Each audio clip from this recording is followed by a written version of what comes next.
Next, let's talk about how our cultural identities and our personalities affect our perceptions. Now, let's start with culture. We're going to be talking about culture in a lot more detail in the coming weeks, but for now, it's important for us to recognize that our race, gender, sexual orientation, class, ability, nationality, and age all impact the perceptions that we make. So our own cultural viewpoints are going to change the ways that we perceive others. And generally speaking, this results in us categorizing people as like us and not like us. And generally speaking, when we are putting people into one of those two categories, we are doing so on the basis of culture. So this person is like me in their race, or they are not like me in their gender, and so on. And this can have a really big impact on our subsequent interactions with that individual. In addition to culture, however, our personalities also impact the ways that we perceive others.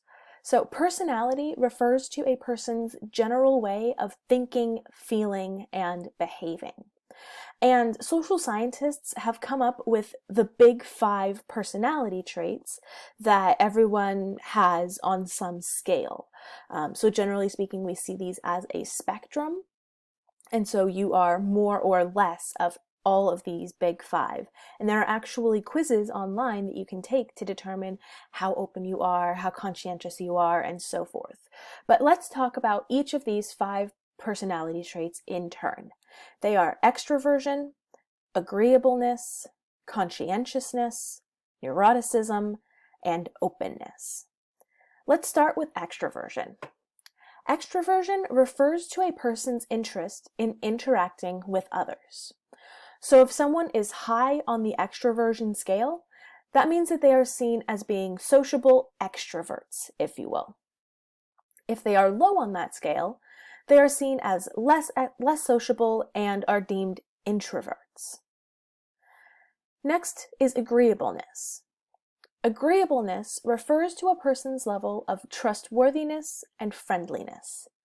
So if an individual is seen as being high on the agreeableness scale, they are generally seen as being cooperative and likable. Whereas if they are low on that scale, they are seen as being suspicious of others and sometimes even aggressive. Conscientiousness refers to a person's level of self-organization and motivation. If a person is high on the conscientiousness scale, that means that they are methodical, motivated, and dependable. If they are low on this scale, they are seen as less focused, less careful, and less dependable. Next is neuroticism. Neuroticism refers to a person's level of negative thoughts regarding themselves. So if a person is seen as being highly neurotic, that means that they are seen as insecure, emotionally distressed, and unstable. Whereas if they are low on this scale, they are seen as being more relaxed and more emotionally stable. And finally, openness.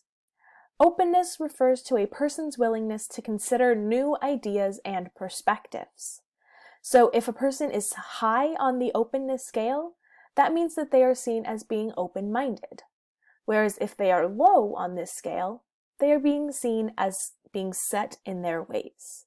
So as I said, all of us have some elements of these big 5 personality traits. We all fall on those scales somewhere.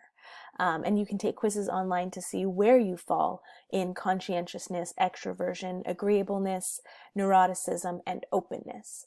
You might also see this referred to as the ocean personalities, right? OCEAN.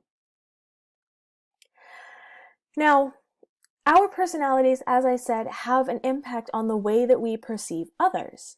And this is true in the fact that we often assume similarity with others. So assumed similarity refers to our tendency to perceive others as being similar to us when we don't have enough information about the person to know their key personality traits. When we don't know someone really well, we just assume that they are like us and we fill in those gaps for ourselves.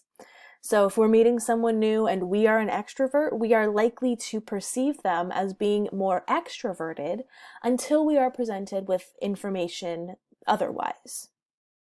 And oftentimes we use previous experience to guess at others' personality traits.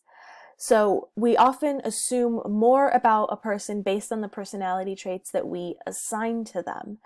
And this can be problematic if our experience-based assumptions aren't correct, which oftentimes they are not correct. And this can sometimes lead to the horn and halo effects that we talked about previously. So, as you can see, our culture and our personality have significant impacts on the ways that we perceive others.